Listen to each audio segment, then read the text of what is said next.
This show is part of the Deluxe Edition Network. To find the other great shows on the network, head over to the deluxeeditionnetwork.com. Bev's Video Kingdom is intended for a mature audience. Listener discretion is advised.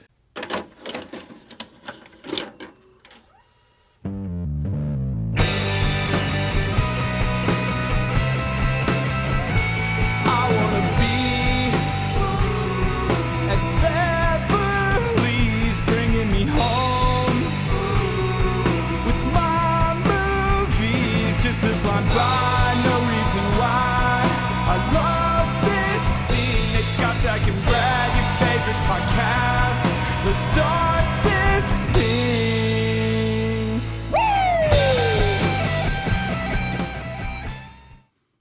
What is up, folks? This is a special edition episode of BVK. You're probably right now with family and enjoying the holiday season. And so rather than put out a full new episode, it is time for the second edition of Bev's Video Kingdom's Greatest Hits. This is kind of a nice little tradition we have. Me and you hanging out, have some drinks, and we got rid of those other fuckers. We don't need them. Yeah. And then we replaced them with somebody who came and hung out with us. It was nice enough to be here. Yeah, so. You wanted to make it weird and bring in a third. And I was Yeah. like, Scotch, I thought this was just your and I like little special thing. And all of a sudden you're like, no, you want to introduce some new people to our table. Well, last year you tried to jingle my balls. So I needed some help. So. We got Hank, King of the Hoisters, friend of the show. Hank, how's it going, my dude? Oh, it's so good. It's so good. Thank you guys for having me. And just thank you for this golden oakie. This thing is tasty. Dude, when you come to the cantina, I treat you right. You can stout, drink whatever I have in my fridge, whatever I have on my shelves, And that is the Last Call Golden Oakie, which is available in their tap room right now. If you would care to go down, pick up some for New Year's, because it is almost the new year. This is ending 2023. 2023 was a good year for BVK. We had a lot of...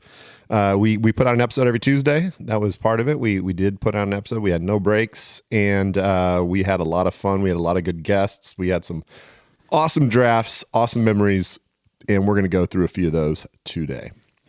So I think we got to start at basically back at the beginning of the year in January. We got to brew the second edition of BVK IPA. We did the director's cut, and we went down to the Last Call Brewing not tap room. We went down to the Last Call Brewing facility and actually made BVK while we recorded some pods. And this was the first time, because I missed the first time. I wasn't able to go to brew day, so I got to experience it this time, and it was really fun to lift some bags of grain and actually see the process. And Walter was so great and teaching us how to do everything. And Liza was there also. I was going to say, let's not forget, Liza did most of the work. That's very true. That is the truth. She lifted way more shit than I did, for sure. But yeah, we sat down and we did a speed draft. And in that speed draft, there was definitely some funny moments. And I think we're going to jump in and catch a little bit. And the funniest thing about the speed draft is that, maybe we'll bring this in every once in a while, and then we didn't. Ever. Yeah, it was the first and last so far. I thought you were going to say that Zach was a champion. Zach. Oh, he'll tell you he's the champion. He still thinks that deserves an actual W, but it really didn't. But he's the last one to win a speed draft, which is true. It was fun. And one thing I remember about it wasn't exactly as speedy as I thought it was going to be. Because we were afraid we weren't going to get a full episode out of it, and I think we got at least a good hour. But anyway. No, it was a good time. So go ahead and check this out, folks. Moving on to round 2, and the first pick will be Zach. Ooh, and that's perfect because I know exactly. So round 2 is favorite bar food. Is favorite bar food. So we're out at the bar. We've got our favorite beer, and we're gonna pick our favorite bar food. Correct. And I by far, I am going. There is a 1 of 1 on this one. Regular buffalo chicken wings. Buffalo flavored chicken wings, bone in chicken wings. I prefer. I know Walter's hating. It's all right. It's fine. It's fine. It's 2. No. I'm not done. Chicken wings. It's speed draft. Oh, sorry. I'm going Pretzels with beer cheese. That's What? The hot pretzels, warm pretzels with beer cheese. With salt or without salt? With salt. Okay, Okay. at least you did that right. Okay, beer cheese. Okay, Walter. All right. Well, since chicken wings are off the table, which is the best bar food ever, I'm gonna have to say mozzarella sticks. Ooh. Mozzarella sticks with a nice marinara dip. Ooh. I hate how you said both of those words. I know. That was very aggressively Was it Marinari? Mozzarella. with marinara. Mozzarella.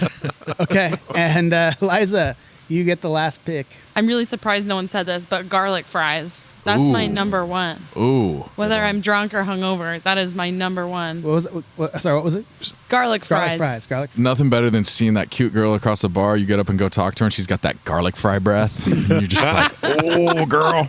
That's how you know you found the right one. Yeah, she's going to town on garlic fries and she don't give a fuck. Come on. Extra garlic, extra butter, extra onions.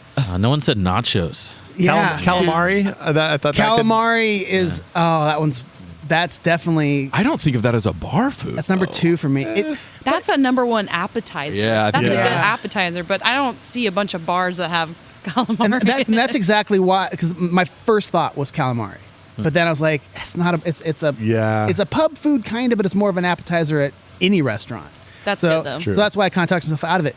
My number one on Scotchler's That list. nobody over here- said? Scotchler's list. No.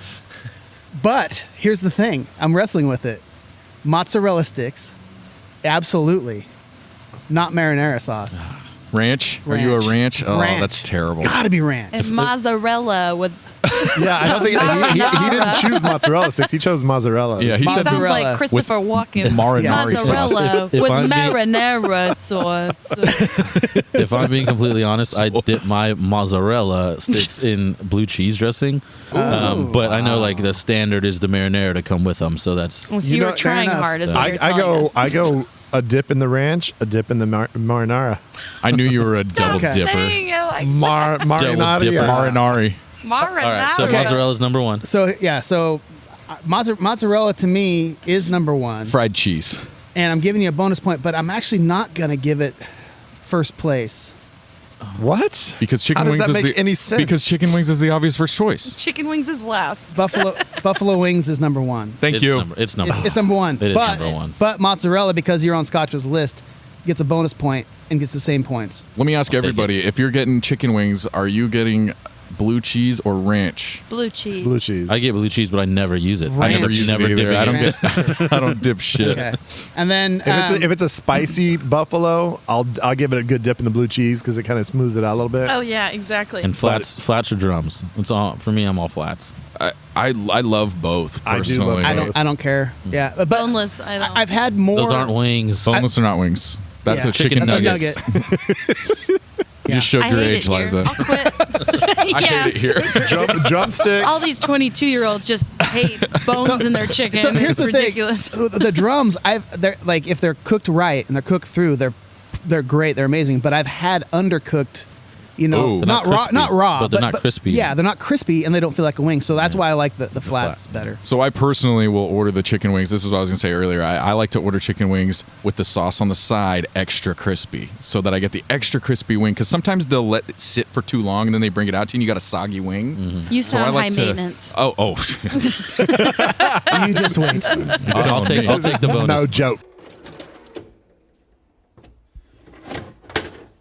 All right. So later, just a couple episodes later, we at BVK we got to celebrate our 100th episode anniversary, super spectacular, and it was a special day. If you don't remember, when we came in, we had the studio was decorated. We had cake and all sorts of interesting things going on. Balloons and streamers. Yeah, the wives. Secret surprise, yeah. They didn't tell you guys about it, and then I was in on it, and it was weird because I just felt like I was cheating on you guys or something because your wives were like, it was so weird because I couldn't say anything and yeah, but it was great. They came over here and decorated for us. It was sweet. Yeah, and then all the media that was here, and like they had the red carpet out when we walked up, and the crowds. We had a lot of security. Geraldo Rivera was out there interviewing people. Yeah, Geraldo, huh? I don't know. Yeah, I pulled that. You kind of look like him. That's why I pulled there you go. There you go. Mustache. But on this episode, it was there's something about Mary, and if you remember the movie, there is the guitar player who continuously comes in, and Jonathan Richmond. Jonathan Richmond comes in and plays some little segments throughout the movie. And, you know, when you have a talented musician in-house, he decided to cook up some special little bumpers for us. Scotch, what did you think? How did this come to you? Just came to your mind? You said, fuck, I'm going for it? Yeah, I don't know when I thought of it. And again, I kept it secret. Whenever I do my little musical things, my commercials or anything like that, I don't like to tell you guys. I say, hey, I did something. And then, of course, I have to send it to you. So you kind of get the surprise spoiled because you got to actually put it into the board and stuff. But anyway, so I just thought, hey, it'd be kind of fun to take that theme or kind of learn it in this kind of Weird Al style, make some things. And so about 4 of the different segments that came out. And you guys gave me shit because I didn't do all of them, but I ran out of time. So. It's all right. But hey, that's what you're going to hear right now is some of those little special bumpers that Scotch Beck put together for us. Here we go.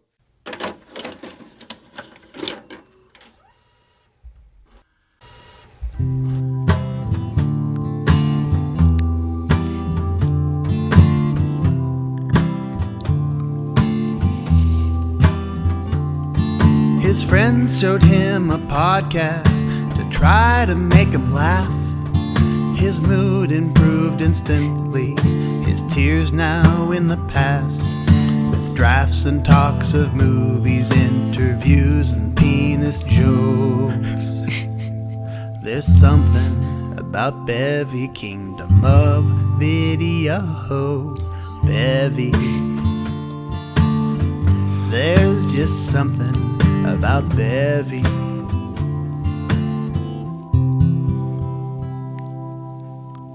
Fuck yeah, folks. That's just magical, friends. And hey, BVK, how you all doing out there? We are joined together by Scotch Beck's beautiful, sultry voice. God, Scott, if only you were talented, dude. I know. Jesus Christ. There's just something about Bevy that just brings it out of me. And there's definitely something about Bevy, folks, because we've reached a little milestone here. And, you know, numbers are just numbers. But when that double digits turns to triple digits, it's like a threesome of numbers. There's now, we added an extra one to the party, and now things are about to start getting weird. And I think they should. So we are at the 100th episode, folks. BVK 100. This is a little celebration. We're in the fucking cantina. Yeah, I didn't know we were doing that. We all look at Scotch and we're like, all right, applaud us, buddy. Party of one. I mean, shit, I thought it was an occasion or something. We're in fucking Scotchler's Cantina. We've got like some amazing decorations that some of the wives came and put all over the cantina. They got sneaky on you too, and I know. I had to keep secrets from you again. You son of a bitch. I just can't help but think like how easy. Like I talked to her several times, and she just like super easily lied to me about where she was and what she was doing. So no. I'm a little concerned about how easily that shit rolled off her tongue. I noticed it. She was at another man's house. Yeah, exactly. I'm like, what are you doing? Good. She's like, oh, I'm at the grocery store, blah, blah, blah, all this bullshit. She was freaking hanging out with Scott, putting up balloons. Yeah. I felt awkward. Gotta be honest. Oh, God boy. Damn.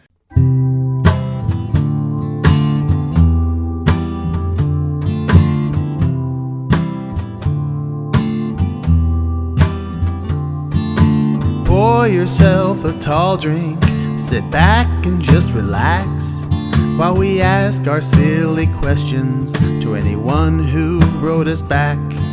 But mostly hypothetical is all that we can do, except for that one guy who made Hoosiers and Rudy too, drinking with the director.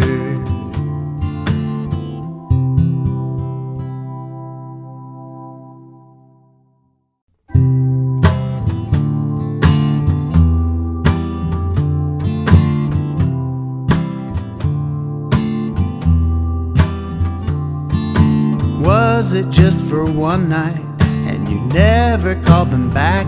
Or did you club them with a shovel and shoot them in the back, or take 'em home to mom and dad and get down on one knee.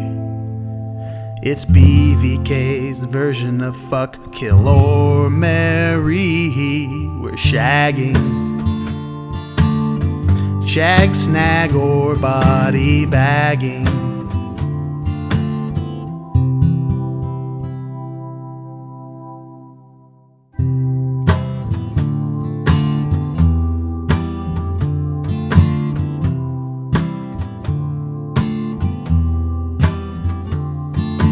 Didn't like the genre or the way the story went, so we made a rom-com horror, or changed the way it ends, like Kevin's Home Alone traps fucking up his family, or make everyone a vampire so it ends bloody, reshelving, or an alternate ending.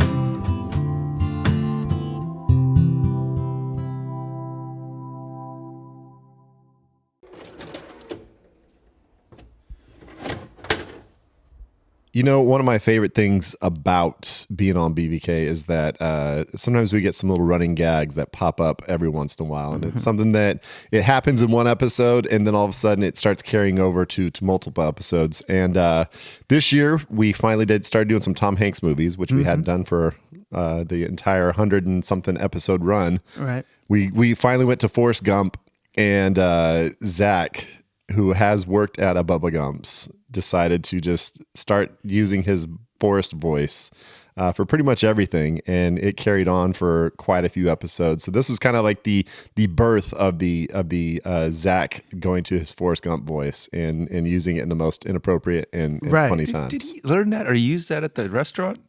I don't think they're supposed to imitate the voice, but they say, definitely had to do trivia. He had to do trivia for sure. Nail it for sure. Yeah, I we should have asked him that, and I might have to ask him when I see him next time if anybody was doing that jump around there, if they got in trouble for doing it at the restaurant. I bet guests were doing it a lot more than the workers were. Yeah. So. But yeah, so we're gonna hear just a little bit of snippet of Zach and his wonderful Forrest Gump voice. So here you go. Zach, you could have written Forrest Gump 2 because we talked about it earlier before you were on. And in Forrest Gump 2, there was going to be Forrest Gump in the white Bronco with O.J. Simpson. Okay. Oh, I love that. I love that. And also, this guy was driving fast.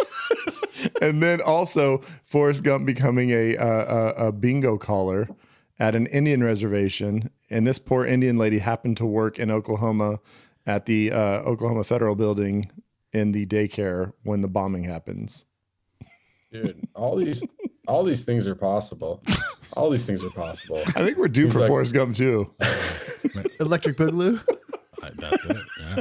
I hate to rain on everybody's parade, but Forrest Gump 2 does exist. The guy that wrote Forrest Gump, the book that this movie is based on, has already written Forrest Gump 2, and it is a book. I have not read it. I've heard that it's sort of. Do you have some highlights? Do you have any highlights from it? I don't. They didn't teach us that when we were serving drinks. I know it wasn't too long ago. Tell you about Forrest Gump but in the actual Forrest Gump book, he goes to space. He becomes an astronaut, which they did not do in the movie. So he does. It's called Apollo 13. It's called Apollo 13. All right. Anybody else got any reshelfers? Nope. Any more? No, I think we covered it pretty hard with our most fucking controversial takes of the entire entire we don't even know that she had AIDS. I mean, it's just the assumption for everybody. Did. Well, it's talked about on the internet. So I think she probably had. They don't think it's AIDS. They it could be like hepatitis or something. I don't know. It's something else. I think it's AIDS. Yeah. At some point in Forrest Gump 2, in about 2019 December, he goes to Wuhan, Japan, and has a bat soup, and then promptly flies back to New York and fucking wreaks absolute havoc. Oh man, I've got a cold. So, what are we doing next week? It's a cold, Jenny. I hated the part when he was inflating Tom Brady's footballs. He happened to get a job, and he was like, Just gonna Exactly. pump up Tom Brady's balls.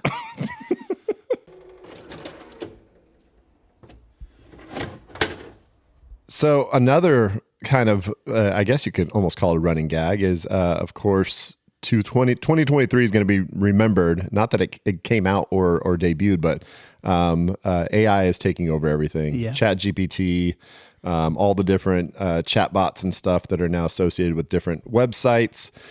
This was a big thing. And of course, BVK had to jump right into it and start playing around with AI because we did the movie Ex Machina, Alex Garland. Real quick, gentlemen, have you seen the trailer for Alex Garland's upcoming film Civil War? Oh yeah, No. yeah. I think I sent it to you. You sent it to me, and then somebody else sent it to me like the next day. Yeah, It looks a little bit too close to home right now. Yeah, it's one of those things where you see it and it goes, that looks kind of badass, but it's also going to be kind of uncomfortable. Present day or is it past? It's present day. Present day. Yeah. Civil War with people, and it'll be interesting to see.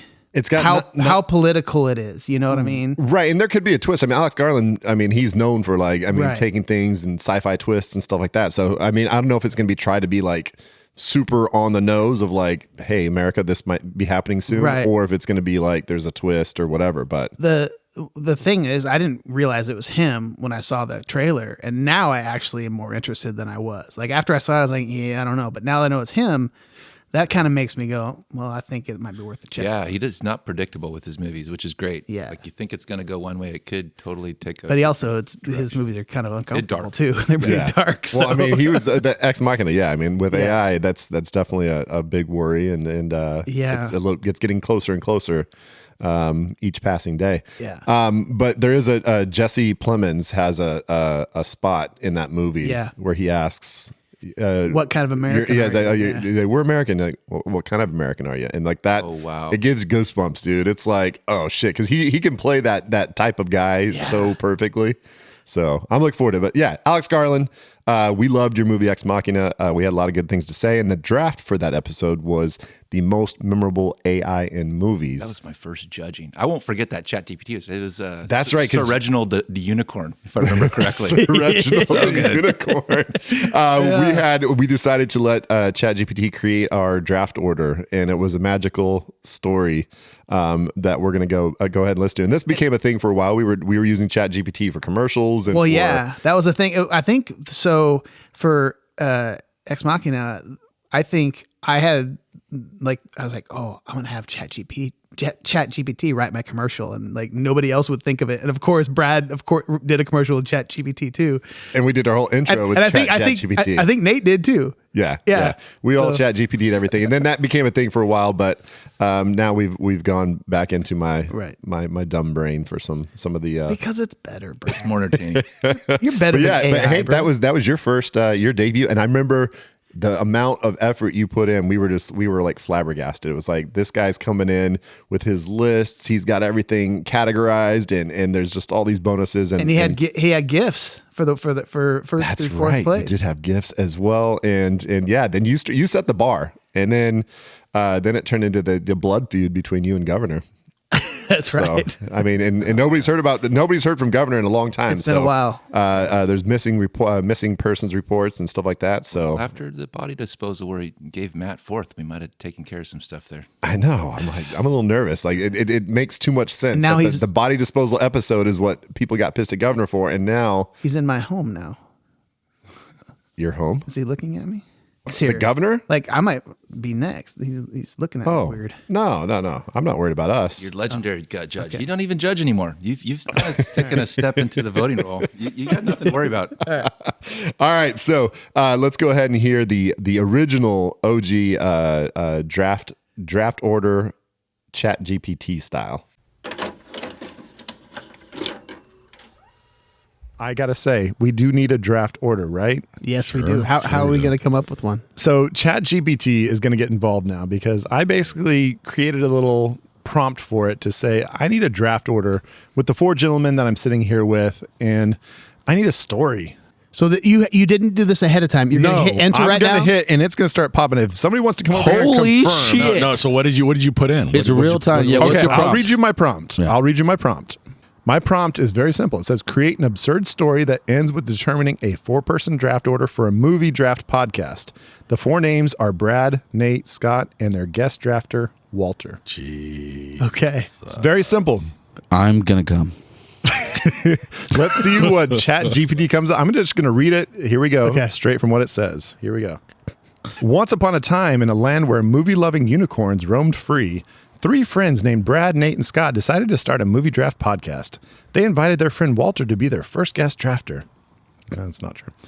As they gathered around the table to start the draft. Wait, hold on. I'm the first ever guest? Yeah, congratulations. They Walter. realized they had no idea how to determine the draft order. Suddenly, a unicorn appeared out of nowhere wearing a top hat and a monocle. God, I love The unicorns. unicorn introduced himself as Sir Reginald, and he offered to help them determine the draft order. The friends were ecstatic and agreed to Sir Reginald's proposal. Sir Reginald explained that they would have to participate in a unicorn race, and the order in which they finished would determine their draft order. Unicorn race. This is better than any story Brad ever made. Chat GPT is probably figuring out the draft order from now on. All right, continued. Brad, Nate, Scott, and Walter mounted their unicorns, and the race began. Brad's unicorn had a flat tire, so he was quickly left Holy behind. shit, there's tires on these unicorns? Nate's unicorn got lost and ended up in a field of carrots, leaving him in last place. Oh. Scott's unicorn was too busy dancing to the music playing in his head, so he was also falling behind.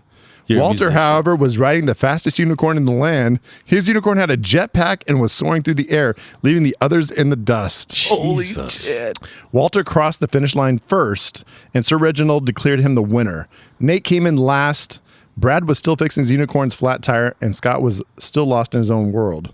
Sir Reginald then announced the draft order to be determined by the order in which they crossed the finish line.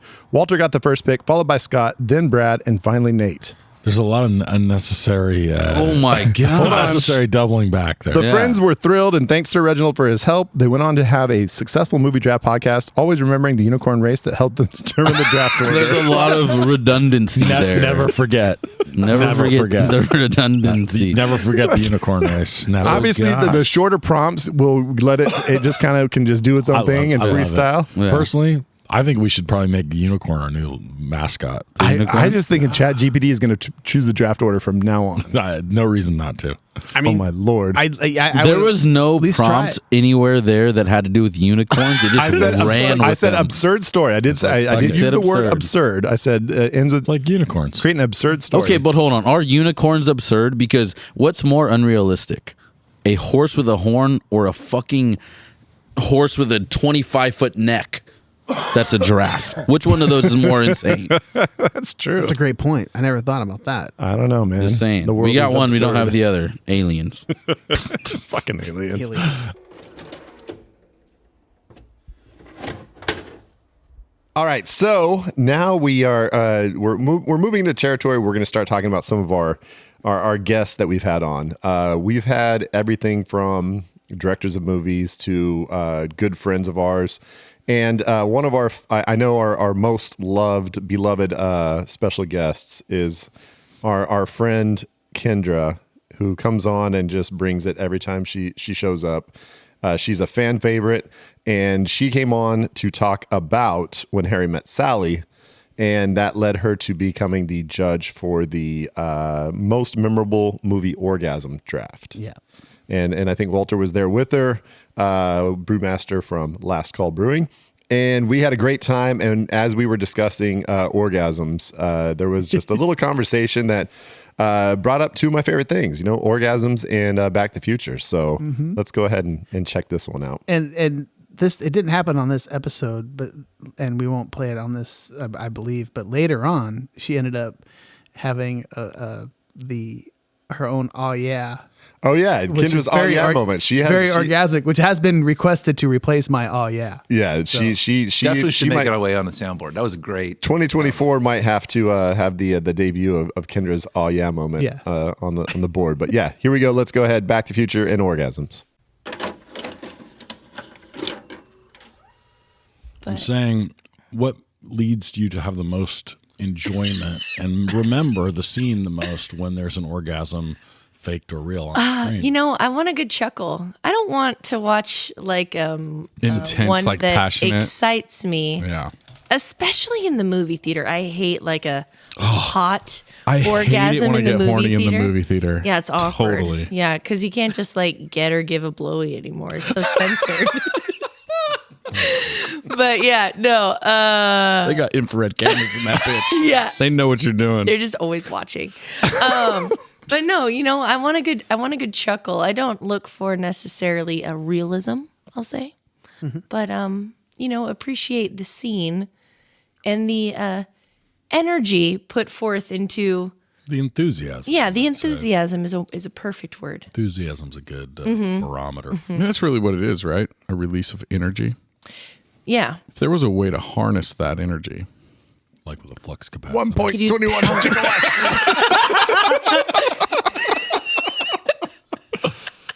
Wow. I mean, lightning. Just a bunch of people fucking. you could. Let's do this. I mean, dude, you could power a whole city off of fucking Forrest Gump grabbing a titty. That was going to be the premise for Back to the Future 4. But And then back to got made. Just like kept going back to back- Greenbow, Alabama. Back to the Future 2, they're like, where we're going, we don't need dicks. All right, so They love the dicks. charged with, oh yeah, They. I said they. you said you love the dicks. I said they. Walter's just sitting over here shaking. All right, so He's appreciative. in your vast All he says is she does. shit got real. It was all a joke until Walter said she does. Yeah, everyone got uncomfortable.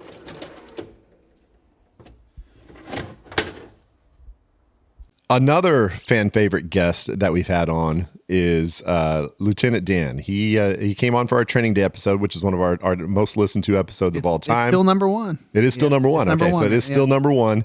And then we had him back to go ahead and talk Saving Private Ryan. And Lieutenant Dan is a police officer as well as a former soldier in the Army. And he is just one of my favorite people in the world. And if we tried to talk about every single injury that has ever happened to him, it would be a long 2-hour podcast. Well, because wasn't last year when was it the training day when he talked about like a black widow bite that he didn't go to the doctor at all and all that shit. Yeah. Oh yeah. He's had a multitude of injuries, and this time he shows up on Zoom and he's got his arm just looks messed up, and we're like, well, dude, what happened?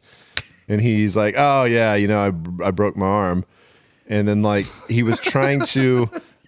No, wait, was it his arm? Did he dislocate his elbow or? I think he dislocated the elbow. Yeah. We're going to play it here in a minute. Yeah, we're going to play this it. But story, how he did it is just insanity. It's just the most typical Lieutenant Dan story. If you know this guy, it's just like you would hear the story and be like, that's exactly what would happen to Lieutenant Dan. So let's hear him recount Lieutenant Dan in the hot tub. So so let me just sidetrack here. So one of our favorite things about Dan, and if you go back and listen to the training day interview, you'll hear some of the exploits, but Dan has a penchant for getting hurt and then essentially just being like, that. it's fine. Yeah, being like, it's fine until I have to go to the emergency room. So today, Brad and I were, Dan's checking with Brad and I via text. I'm actually on my way to the podcast. Like I'm driving over here.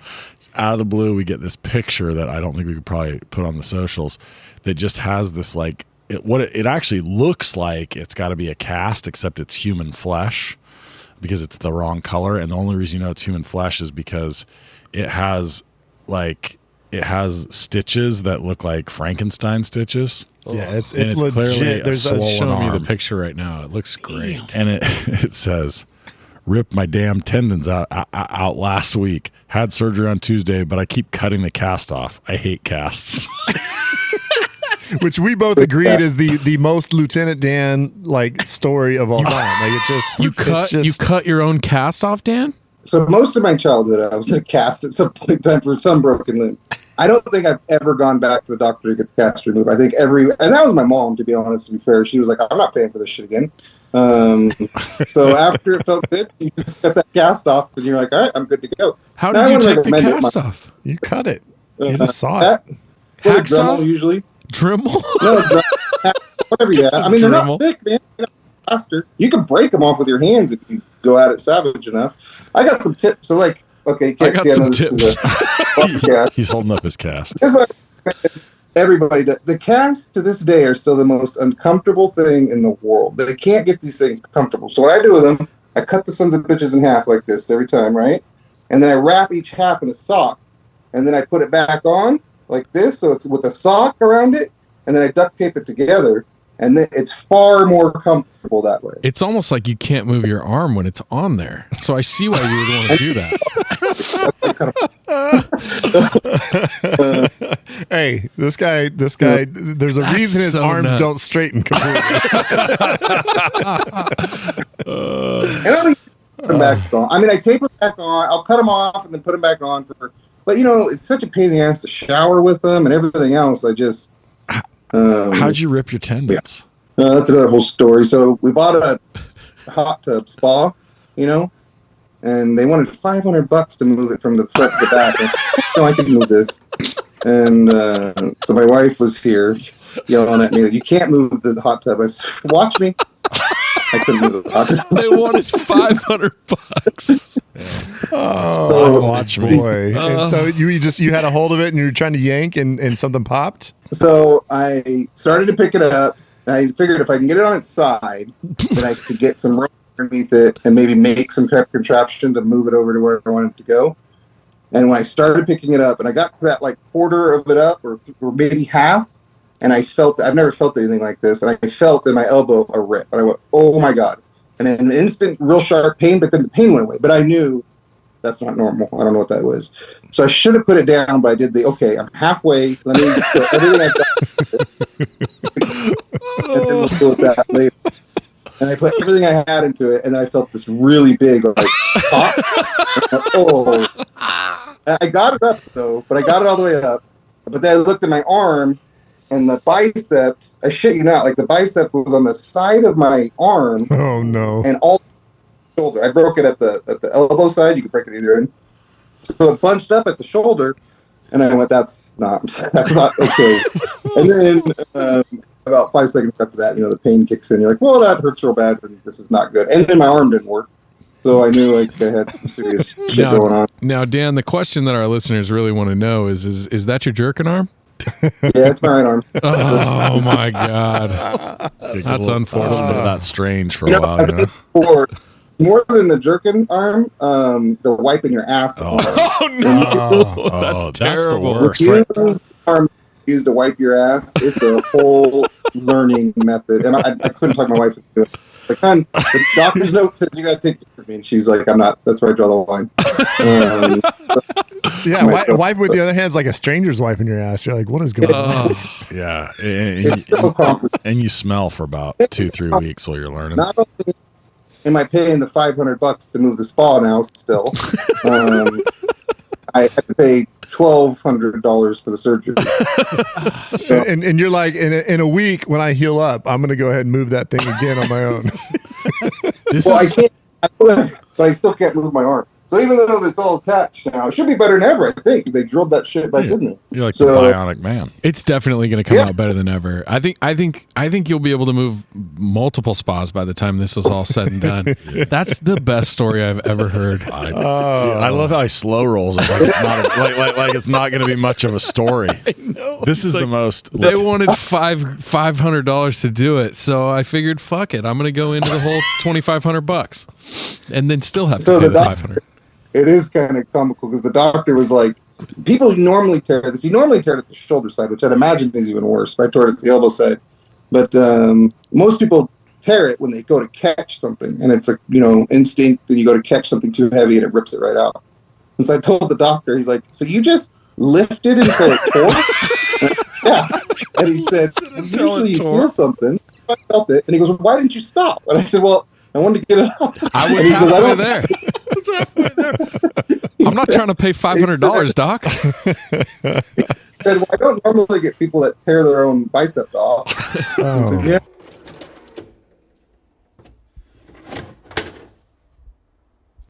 Now, I think BVK, each year we've been kind of known for a signature guest where we kind of like, you know what, we're pretty proud to have this person on. And it's like kind of one of those like where, oh, we got this person. And it's kind of an unexpected thing. And we had planned 4th of July-ish, we wanted to be doing The Sandlot. And we decided to, I think it came out the day before, or was it maybe the actual day of? I don't remember. 4th of July? 4th of July? I don't remember. It was close. It was close, but it was Sandlot, maybe the most American as apple pie movie you can put on 4th of July. There's a big fireworks scene in it. There's not a big list of 4th of July movies. Oh, not really. Yeah, we were talking about it. Hey, let's do something for the 4th. Like, okay, what are we gonna do?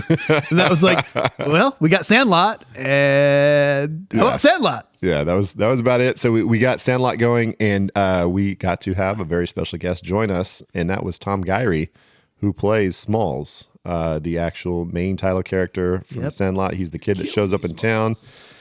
He was killing us with some funny stories, and let's go ahead and check out a little bit of Tom Gyrie joining the BVK crew. All right, here we are. Very excited this week. Usually we have to ask hypothetical questions to people that aren't here, but this week we have a very special guest. We have the lead actor from The Sandlot. Tom Gyrie is here with us today. What's up, Tom? Hey, how are you? Nice. How's it going? Dude, it's going great. My pleasure to be here. Dude, thank you so much for joining us. We really, really, really appreciate it. So, no problem. So he's jumping in with us here in the Drinking with the Director section. So you got anything special you're drinking over there, Tom?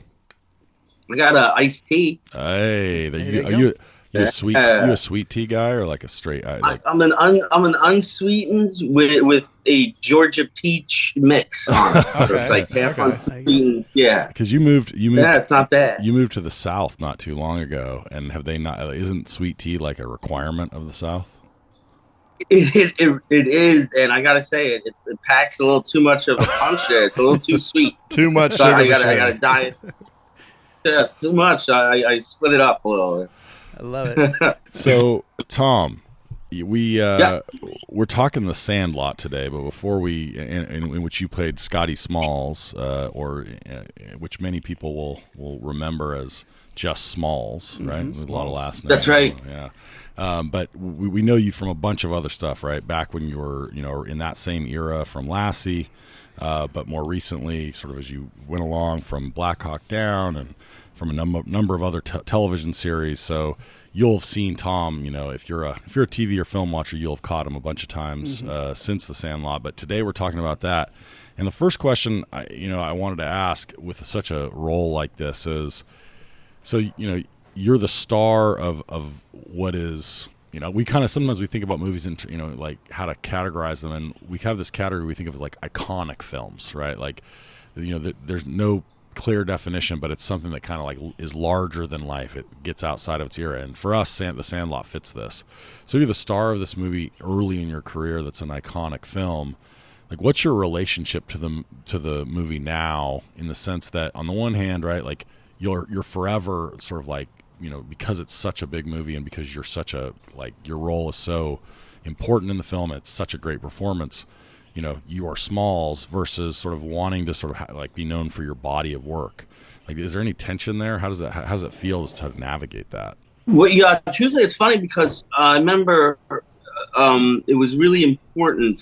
Well, it wasn't really important for me, but I had an agent for a really long time, and I got her, and then I got Sandlot, and she was great. She was almost like an aunt to me, growing up. But she'd always want me to get more adult work, she would say, but I'd still be a kid, but she wanted me to kind of get away from the whole Sandlot thing. So I think part of me when I was a kid, I kind of, I wouldn't say looked down upon it, but I thought I was always worried that people wouldn't take me seriously as an adult actor, or as I started getting older. So I didn't really embrace Sandlot. It wasn't until probably around the 25th anniversary when I really started to appreciate it, and I kind of wish I appreciated it from the start, because really I didn't become that famous as a child actor, which was a good thing, because I think if you get too much fame as a child actor, it's harder to make a transition into an adult actor. Right. But I used to have a little bit, when I was a little younger, I used to kind of shy away from it, but now I love it. I think it's, because I really enjoy the movie. I thought it's a good flick. That's awesome. Yeah, you mentioned the 25th anniversary, and so I saw that it was at Dodger Stadium, and they got pretty much most of the cast together. Like, didn't they have almost all the guys there for that? Yeah, I remember that. That was a lot of fun. Yeah, that was everybody except Benny, Mike Vitar. Okay, he just doesn't feel like doing it. He doesn't like to do the signings or anything like that. So, right. He's working as a firefighter. Yeah. in LA. So, okay, he's just real busy and he's not for it. But how was that that experience as far as like walking into Dodger Stadium and getting announced? And was that just pretty a surreal thing? Like, are you a baseball fan in general? Was that cool for you, or are you like, whatever? Yeah, I love baseball. I mean, so it was really, really cool. You know, I thought when they first told us about it, I was like, oh, we'll go out for a little bit. And, I didn't think it was going to be as big, and I didn't think the crowd and everybody was going to be. They went nuts for you. I watched the video, man. They went wild. Yeah, it was crazy.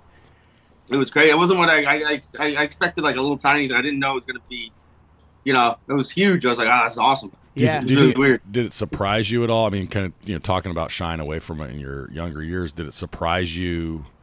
Did you get a sense, a renewed sense of just how big an impact the movie had?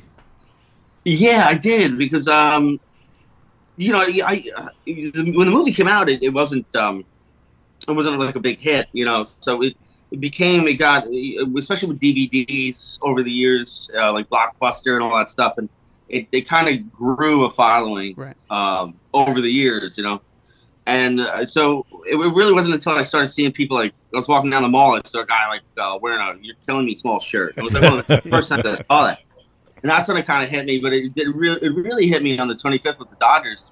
I was like, wow, because when you see that many people and they're there and they actually appreciate, they're actually screaming for the movie, it's like, oh shit, people really did dig this movie. So it was crazy. That's awesome. Now, did producers or anybody associated with the movie, like at the time, I mean, you guys are young kids. It's like, did they say, hey, your life's going to change? Did they try to have talks with you? You said that some people kind of try to protect you a little bit as being younger actors, but was there anybody that was kind of like, oh my God, your life's going to be changed. You don't understand. It's going to be so different. Like, how was it on the set as far as once the movie started to kind of get out there?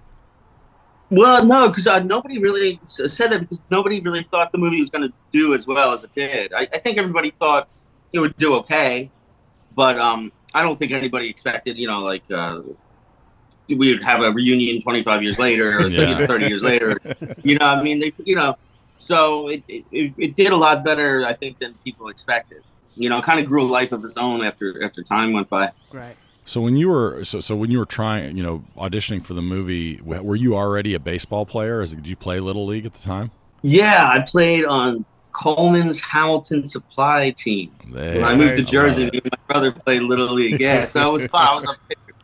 Were you and shortstop? Were you a stud? Were you a stud? Like, you were a pretty good player by then? I was a mediocre player. I enjoyed playing, but I wasn't great at one thing. I mean, I was okay at pretty much everything. I just enjoyed playing. My brother was really good. My brother was a great hitter. He would always hit the ball out. But I could get on base. And I could throw, but I wasn't anything too special. How hard was it to act like you couldn't throw? Was that weird, or was it was an ordeal, man? I was like, oh, I'll just make it. But the director, it's one thing, because Dave Mickey Evans, who wrote and directed the movie, awesome dude. I still talk to him. He's a great guy. But when you work with a guy who, especially guys that wrote and directed the movie, they have such a clear vision of what they want. So it can sometimes be a little tricky to get them to be happy with stuff, because some people, when they have a vision, they want you to do exactly what they're seeing in your head. Right. So he'd be like, come here, Tom, come here. All right, you're going to have to go like this. So I just started mimicking exactly what he was doing. Okay. Because when he would show me, and I did it exactly the way he did it, and it finally worked out. But he was like, now it looks like you're forcing it. I'm like, okay. You're like, I know how to throw a ball. Like, come on now, this is difficult. Yes. So we got it. It took a little while, but we finally got it down. I remember I was taking classes on how to look like I don't throw.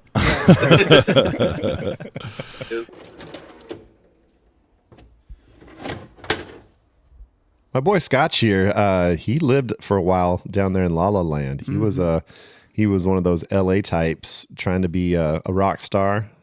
I was so LA. You were so LA. Yeah. SoCal. He was soaking up the SoCal sun. It took me a while to not talk like this when I Yeah. moved back here. Yeah, he's kind of a valley boy. Yeah. But yeah, when he was down there, he had a lot of adventures, making drinks for Tommy Chong and others at Starbucks. That's right. But you also met some good friends, and one of those friends joined us on the episode. Yeah, good buddy of mine, Dave Ruby, just one of the nicest, just funniest dudes I've ever met. He'd hang out with us at various house parties, and he and I would play. We used to play floor hockey, where it was like roller hockey, but without any skates. We just literally like run. So it was also like you're playing soccer, but it was hockey.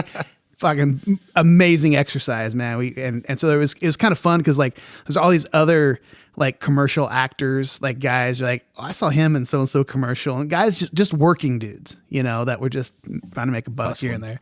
And so just a great dude. And so I decided to have him on, and he was going to talk to us about being the average Joe actor and what it was like to just try to get gigs. And he told us a lot of really great info that I didn't know about how it works and all that stuff. So got into some great stories. Yep. So here's a little bit of Dave Ruby joining us on the BVK pod. Well, this friend of mine, who I'll introduce here in a second, he's kind of done that, but with acting.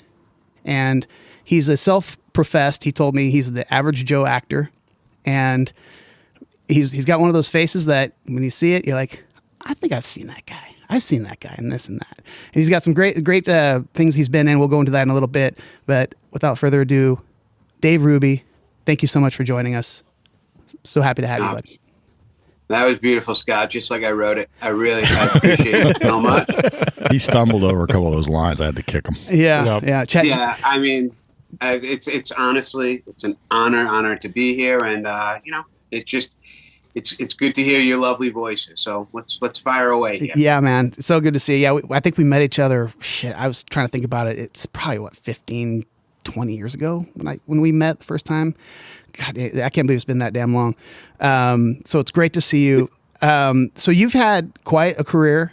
You've done a ton of commercials. There's actually, you sent me a link to a great website, daveruby.net, which you actually didn't even realize was still active. No, exactly. Yeah. Now I have one view now in 2020. Nice. So daveruby.net, it's got a bunch of his commercials, and I'll just go through a few of your credits real quick. And this is one of the reasons why we brought you on, is because of one of these credits. The movie Dead Man on Campus. Oh, yeah. You had a recurring role, hopefully it's not the right term, on Bull. Yes. Yeah, and also Judging Amy. Judging Amy. Mm-hmm. And then you had a sitcom that you did about, I think it was like 22 episodes with Jaleel White, who everybody knows as Urkel. And you were one of the co-stars with him in a movie, in a show called Grown Ups. Yes, sir. Yeah. Can I jump? And then the actual movie came out, Grown Ups, and stole any history of someone looking up that. This asshole Adam Sandler. And we're doing an Adam Sandler movie. Oh, man. Oh, there you go. So he came. What's interesting about that? Not to get too off course here, but like, I finally found my sitcom on Canada TV right now. You have to have a VCOM or whatever it is, or VC. I don't know what it's called. But I was able to watch all 22 episodes during COVID, and I was like, man, I was not that bad. And I had my wife sit down and watch it with me. She made it through 8 minutes. Oh, and she's all, I love you, but I'm I know. She's like, this is really great, but isn't Friends runs like a lot, right? Friends is on. I said, yes. So we can just all good. Friends we can watch season 2 of The Office again. Okay, great. Yes, yeah, or just a couple episodes, anything. Can you tell me a little bit about how you got? I mean, because that's pretty big stuff, right? I mean, those are major shows. You're co-starring with Urkel. Yeah, it's a great question. I mean, before I met Scott, I got to LA in around June of '94. In fact, like we were going one way on the turnpike and OJ was going the other. It was literally that was the day we moved. We thought traffic was the worst ever, and it was because of that. Wow. And my best friend and I, Effman, we just knew we were in the right place. We started. He went to meet with an agent, and I'm not going too far back and showing like bar mitzvah pictures here, but he went to meet with an agent, and the agent was just staring at me the whole time because I was a short, funny, fat guy, and my buddy looked like every other guy, and they're like, "What do you do?" And I was like, "Oh, I'm just hanging out with him." I was literally eating like pretzels and listening to the interview, it's me. And they ended up signing me, and we had both done a TV show together in college, so we had. We definitely had we were inspired to be out there, but I started booking commercials right away. That was my big thing. I didn't know how hard it was. So I'd go in, I became like the Little Caesars pizza guy and then the Meow Mix guy and, fat guy dancing by the pool, fat guy number 2 dancing by the pool. I just kept booking commercials. And then my parents were like, "How are you making a living out there?" I'm like, "You work for like 28 minutes and then you get paid forever." Just like the residuals and this and that. And, all of a sudden I was like, I'm pretty good. I'm decent at this. I've always stayed humble, but I better get myself an acting class. And I literally took my college education and did nothing with it and got into acting class. It's an American pastime. She's like, "You're decent, but we just need to trim the fat." And next thing you know is, again, I didn't know how hard it was. So I was knocking them out of the park. The Dead Man on Campus, I believe, was 1996. It was my first feature film. It was so good. They hired me for like 5 scenes and I ended up doing about 20. Wow. And we shot all over your neighborhood. So thank you for letting us in, because we shot I was at PU and we were all over the place, man, up in Northern Cali. You were right. I actually still work in Stockton, and I went to University of the Pacific where they filmed, and so I was there, and I remember them like saying, "Oh, yep, right there in the window. That's where the fraternity was," and that's where like they were leaning out doing shots and stuff. And then the Ninth Street Bridge over in Modesto. I know you guys filmed a big scene there too. So it was like, I mean, that's all right in our backyard. Like, and that's legitimately that's awesome, man. Yeah, we filmed the finale at that bridge, and I remember because Poppy Montgomery it's just such a great cast on the movie, and they needed us all crying and cut to like us, and they were like. We don't know we can't cry. It was like all the guys that booked like 5-10 lines. So they brought over like drops for our eyes, and then it just looks like we're bawling. So it's like, little fucking secrets of Hollywood right there. Yeah. The real actors on the left were like all bawling, and we were all like, the comedians were like, "We'll take more of the eye drugs, please."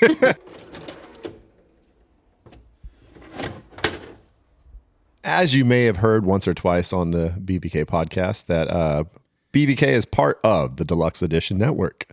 We are part of the Den, and coming up very soon, New Year's, there's going to be the Deluxe Edition Network putting out their end of the year celebration show. So you'll get to see a little bit of us and some of the other pods on the Deluxe Edition Network joining Casey and El Rey.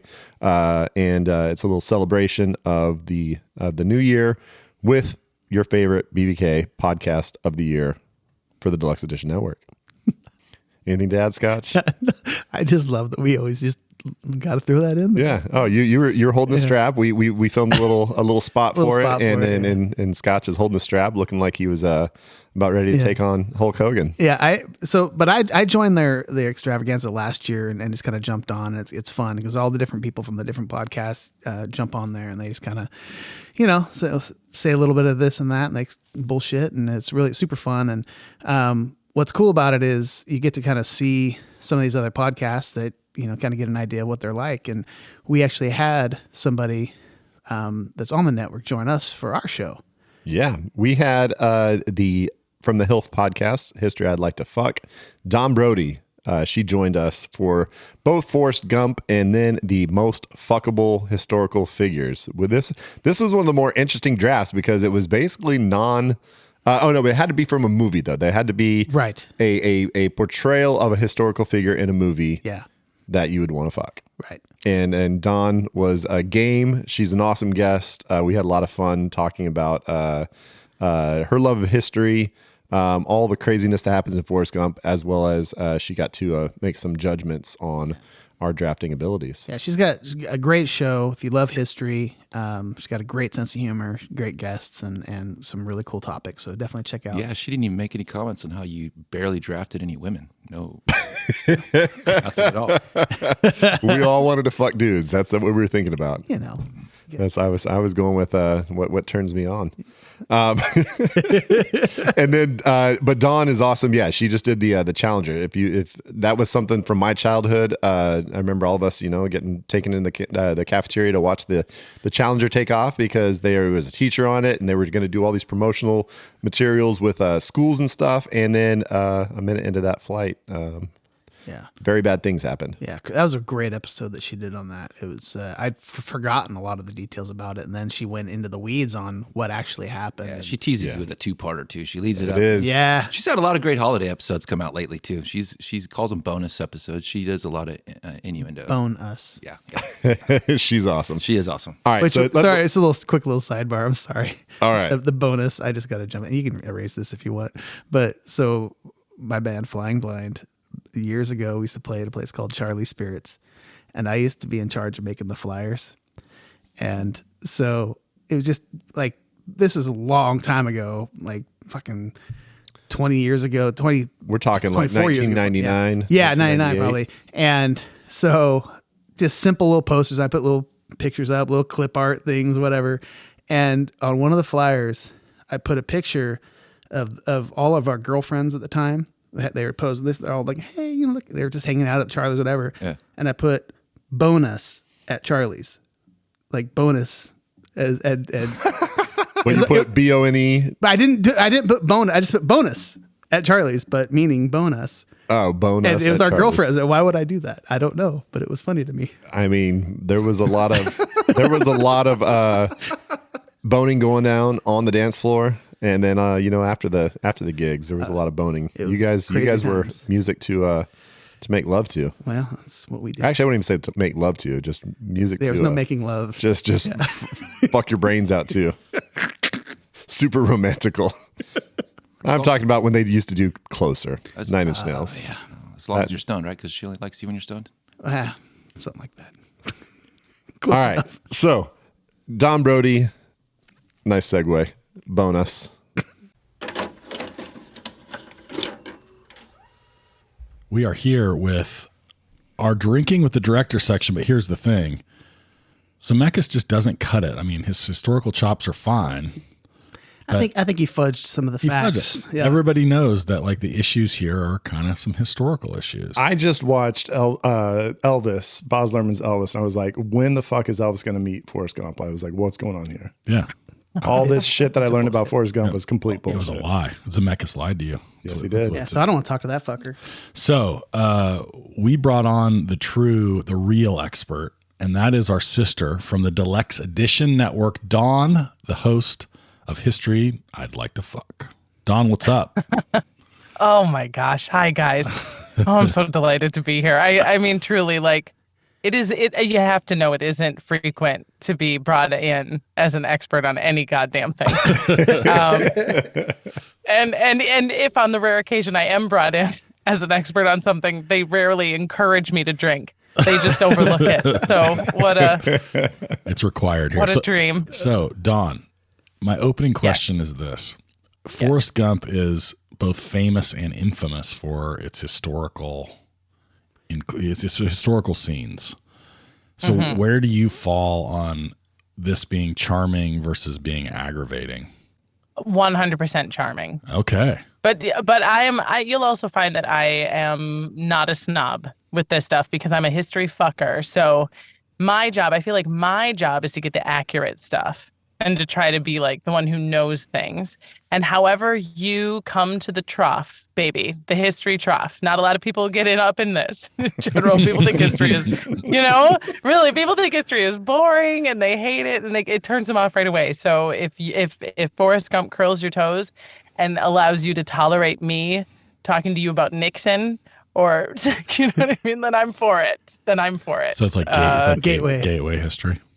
gateway. It's similar like Inglorious Bastards or Once Upon a Time in Hollywood. Like I totally love what Quentin Tarantino does with history, because accuracy.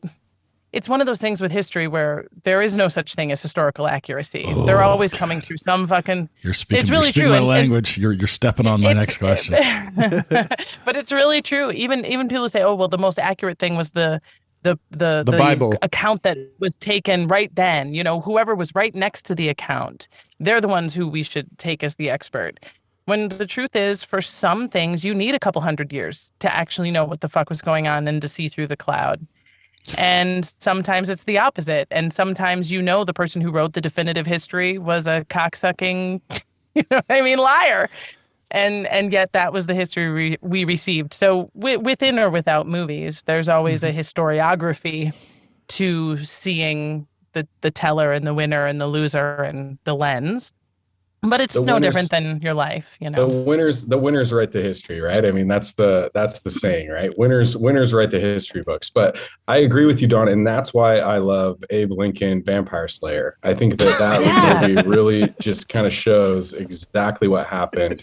And listen, you stop laughing at him, you pricks. He's 100% right.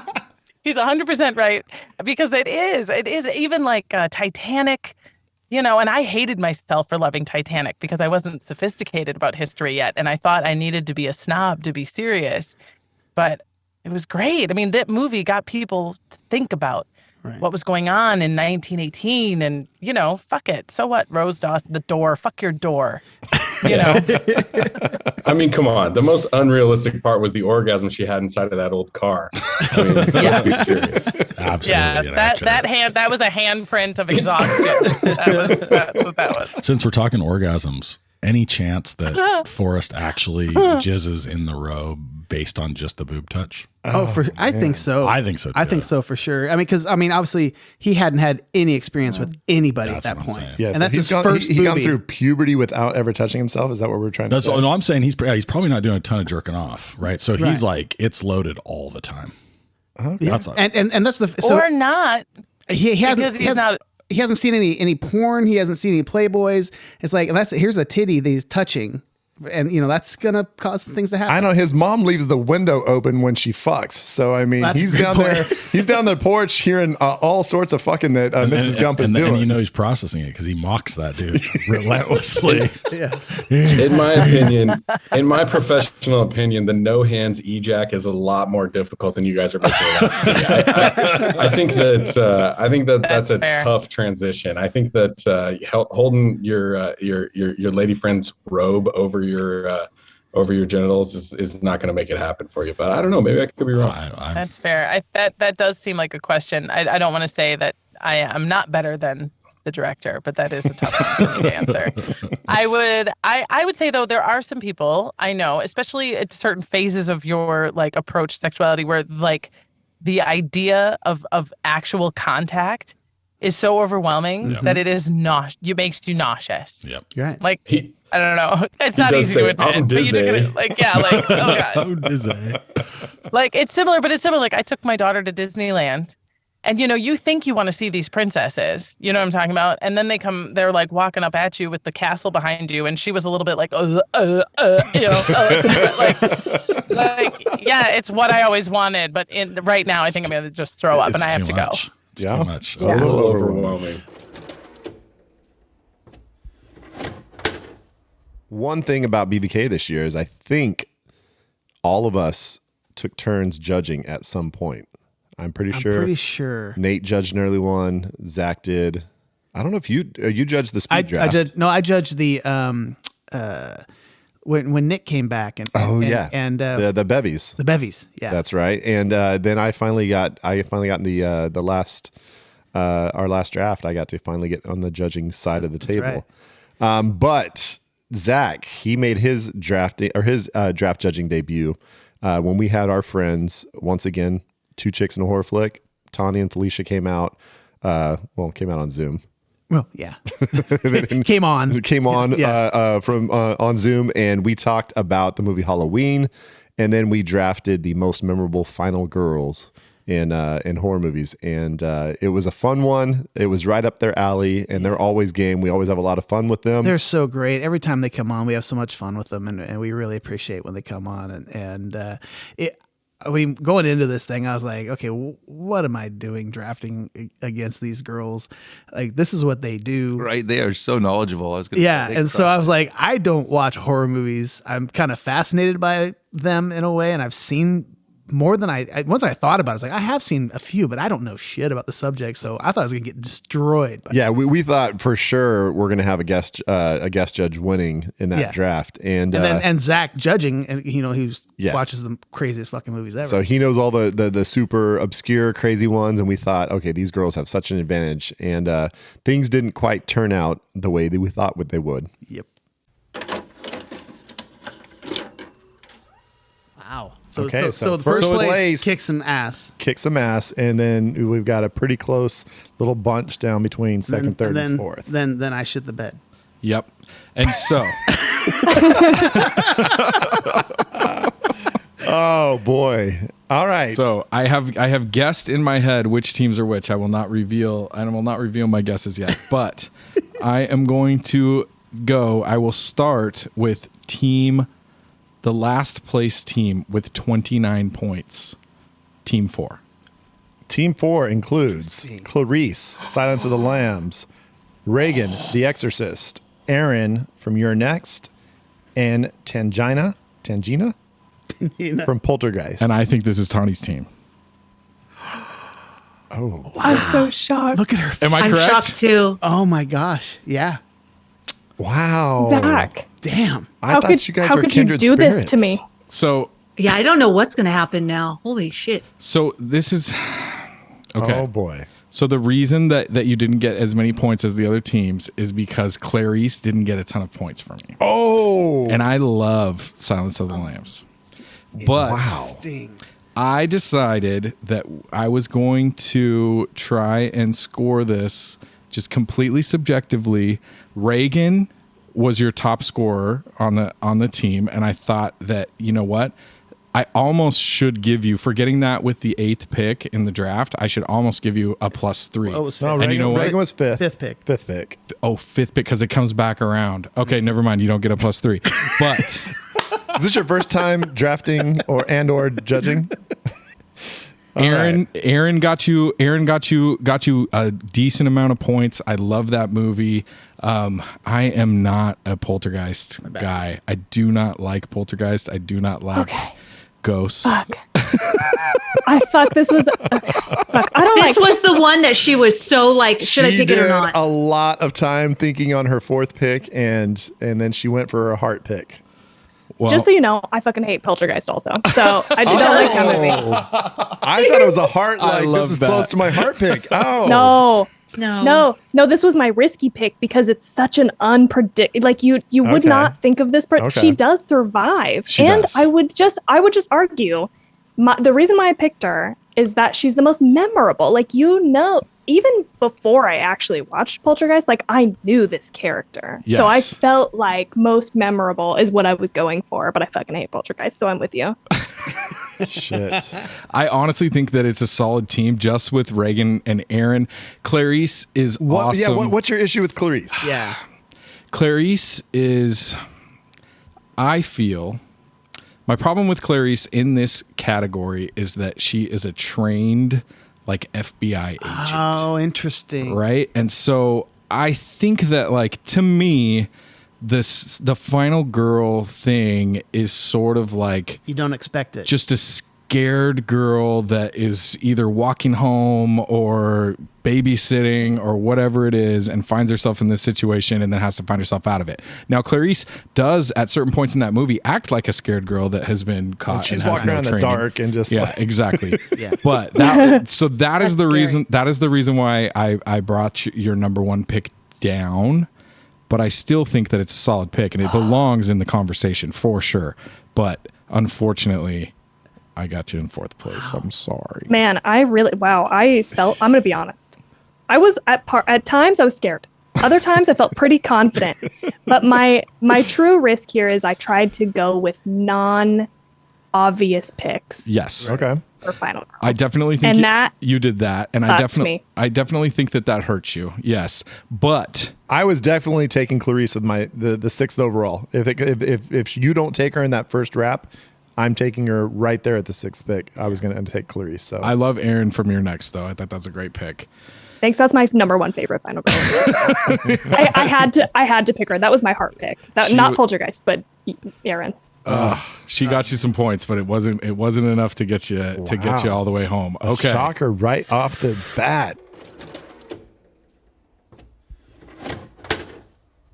Another big thing for BVK this year is we had quite a few guest drafters. We did. We let a lot of people get in here and make some picks against us. And for the longest time, BVK was winning drafts. There was just no guess. We could come in. They would get third. They'd get fourth.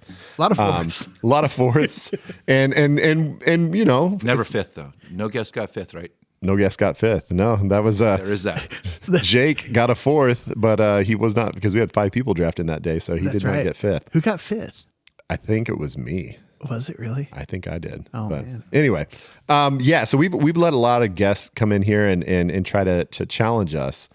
And for the longest time, BVK was always reigning supreme until finally one guy who had drafted with us a few times. It took him a few times. Oh, and the thing is, the first time he was on, he took it so hard. You could tell it hurt his soul that he got 4th place.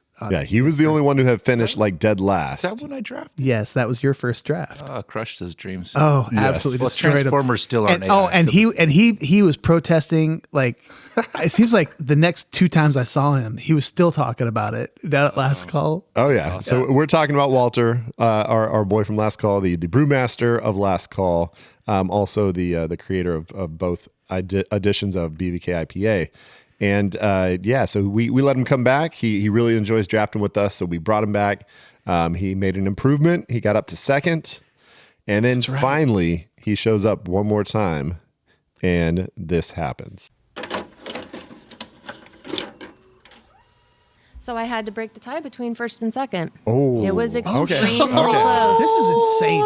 It Just really so we was. know, this, folks, we have done, I think this is episode 135, I believe. I'm so stressed out. And we have done, I think, 70-something drafts. Right. And this is the first time that a non-BVK member is going to win. Not exactly true. Shut up, Scotch. You He part of- wasn't Am I a wrong? member then. Am I wrong? A member. Am I wrong? Okay. So why are you trying to steal thunder of these folks that are sitting here next to Why me? are you trying to take the Ramirez bang? Because fuck you. That's why. Okay, that's fine. Because I got 4th. And so I'm You just get saying. grenadine and no opinions. I wasn't officially on the show yet. I do not see grenadine. And I won the first 2 drafts I ever did. So Is that Sprite and grenadine right now? You got a Shirley Temple going on? I got Sprite going on because I'm fucking some hammered. cherries. All right. Anyway, no. All right. So we have a couple here. I want to say I want her to win because I want, but I also Don't want to You can't destroy regress. her team and me to win, so I come in. You first. can't regress. That's a good exactly. thing. You I cannot can't regress this. I'll at least come in 2nd. I want her to win because it'll make her happy. I also want to win because I want to win. So I have a feeling. I my don't gosh. want you to win. Okay. Well, then I hope you come in 2nd. Okay, so we've got 8 points and 7 points, as close as can be. With a tiebreaker. With a tiebreaker, that's right. Who is going to be getting collided into and then slowly dropping the ball out of their glove? Who dropped the ball? Please tell us right now. I'm honestly trying so hard to figure out who is who. So the tiebreaker was the bitches get shit done, which both of these teams have, Okay. but one has harder than the other. So 2nd place with 8 points is Team 1. I really did not think Team 2 had a chance. Best debut of a drafter, though, right? Coming second place for the place. first ever draft, right? After That's the me, best of debut. course. Gosh. Just give me my fucking moment, you jackass. God damn. Best female drafter so far. This Right? is How about that? Why do you have to distinction? A drafter does not need to be male or female. They're all draftees, drafters. You don't know what I have. Best debut yet. Nice job, Kendra. That is Awesome. the best Thank draft you. debut that we've ever had. Thank you. This is truth. I will say, I said when I got to pick three. Okay, this is where I'm just gonna throw this and just. I know who's judging, and I don't think that I'm gonna be able to pull this off. We need to hang out more, Walter. I think that's so, what yeah. won it for you. All right, team 2. Let's get to this.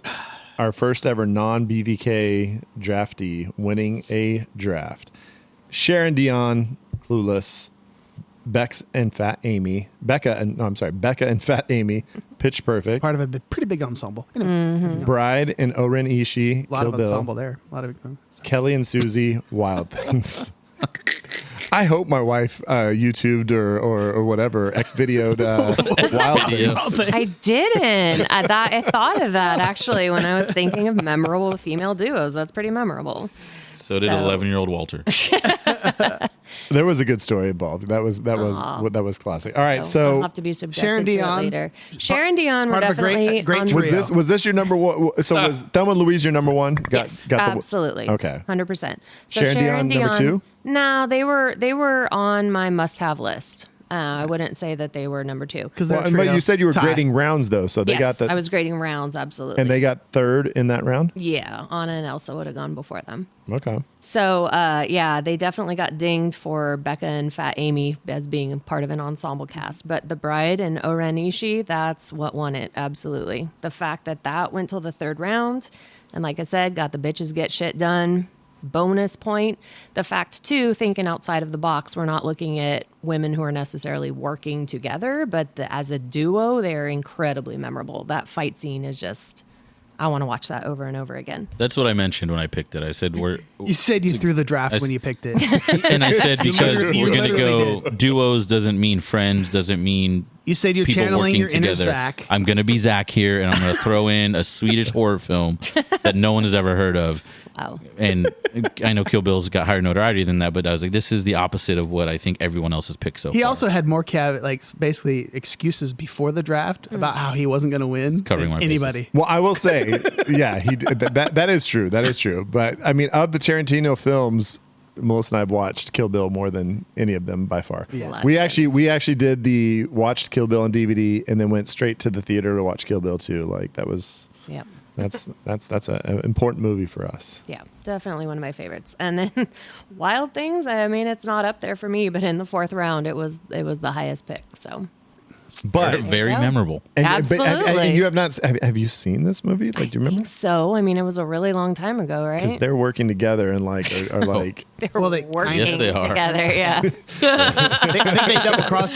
One of them Loosely double crossed the other speaking. one. Does one of them double cross the other at the end? Well, I haven't seen that in a long time, but I know Hey, that. ask anyone about the movie Wild Things, and they're only going to talk about the scene where they're working together.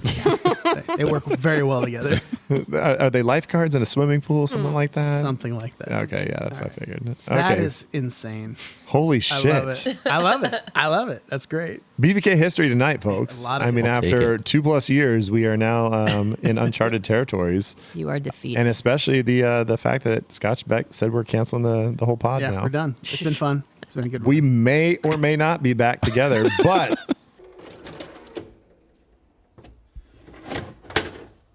so that wraps it up. This has been a fun year, a lot of laughs. It's funny that when you've done over 140 episodes, it just like you start to really kind of forget, like, oh yeah, we did that movie, or oh yeah, we talked about that, and it is kind of fun. I'm just glad that we have this all down because at some point in the future, it's going to be kind of fun to go back and listen to it and just kind of have this nice little snapshot of the last 2 years of our lives. Well, I've mentioned this many times. It's so amazing how many times, I mean, I'm on the show and we say all these things, we laugh our asses off. We leave and I don't remember any of it. And then I get to listen to the episodes and like be reminded of it. So I can't wait to listen to this episode because I don't remember any of the shit that we talked about tonight. So I don't even know where I am. Yep, that's true. And he's drinking 13% beer, so that might have something to do with it. We're on to it. Thanks, Hank. You know, you're welcome. for killing his brain cells. Yeah, dude, and Hank, thanks for hanging out with us. And this, I didn't know Hank before this year. I was going to say this year I met you guys too. Yeah, and so this has been the year of the Hank, and it's been great to get to know you, man. And I've said this before. What I loved about you when you first came on was you took the role of judge seriously, and some people think it's silly, but damn it, it's more fun when you take it seriously and you put the work into it, because it just makes it more fun, better content. And so we appreciate you, and thanks for hanging out with us all these times and tonight. Yeah, hope to be back next year. Oh yeah, we'll definitely be. You'll be getting the call up, and maybe we can figure out a new role for you. Maybe you can get in the actual drafting. Ooh, a little guest drafting for you. Yeah. I'll leave it up to you. Whatever you decide. Maybe we'll have Gov, Judge. Oh wow, dude, we should have dangerous. an all judge draft. Oh, me, my brother, wow. Gov, and Hank. Oh, that'd be fun. And then, like as a team, the rest of us become like the official judge. Yeah. Well, maybe we can work something like that out. That would be crazy. Okay. Or damn it! See, I just fucked it up. We should have had him on blind, and Hank shows up to draft, and all of a sudden we're like, oh, and guess who your judge is? That's one we'd have to do a bit. He comes out of the back door. What? I know. So speaking of I was thinking that would be a great video. BVK might be playing around with some video at some point. Yeah. 2024, we're looking to change some things up, so that might be a something that happens. Maybe we do 5 episodes and then we're done. Who knows? There's the possibilities are endless. They are endless. BVK podcast. It's interesting because it's like we're trying to get the word out, and so we're like, oh shit, how do we get it out there? And so video seems to be the thing. And yeah, but who wants to look at this face? I know I don't. I look at it all the time. No. He's licking his lips. I look. You see him lick his lips again? I was looking deep into those blue eyes. I understand why I'm here. I'm like the chaperone. This is what's going on. I see now. It's the end of the year, man. It's time for celebration and coziness. Maybe. We have a little fire going on over here. We're just nice and warm. But yeah, so BVK in 2024. Next week we're going to have some of our commercials. It's going to be just a commercials episode. It's going to be basically just any of the commercials we've done from all of our movies this year. They'll just be playing pretty much in order. There's not going to be a whole lot of discussion. It's just going to be, hey, if you don't remember some of those commercials, some of them out of context will probably be pretty funny, pretty weird too, and pretty weird. So you'll get some of the Chat GPT ones we did. It's just a wild little combination. So that's next week, and then in 2024. You can expect some new content. Again, we're still talking about what movie we're going to do to start off. We've got definitely our brew day is going to be coming up pretty soon, so we can start brewing that new edition of BVK IPA. So we will let you know BVK IPA release. We'll try to give you a little heads up. So another party, right? You're going to do another release party at the. I assume we will. Yeah, I mean, it might not be a big or whatever, but if people want to come down and share our beer.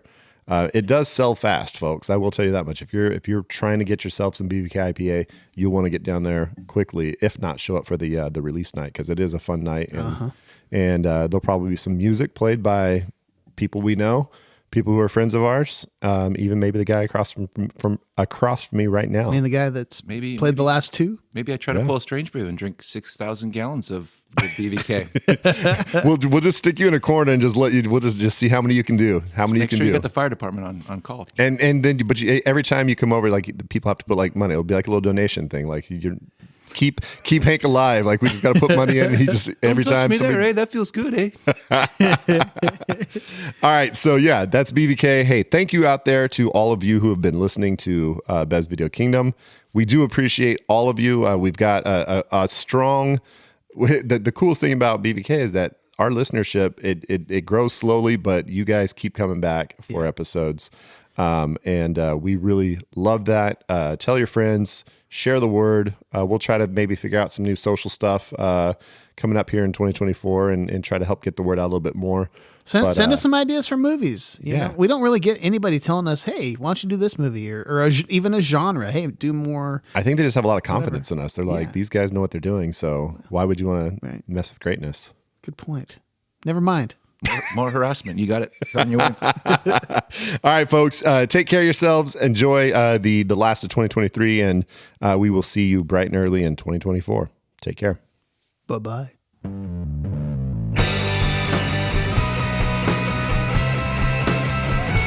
I wanna be at Beverly's, bringing me home with my movies. Just a blind by, no reason why. I love this scene. It's Scott, Zach, and Brad, your favorite podcast. Let's start this thing.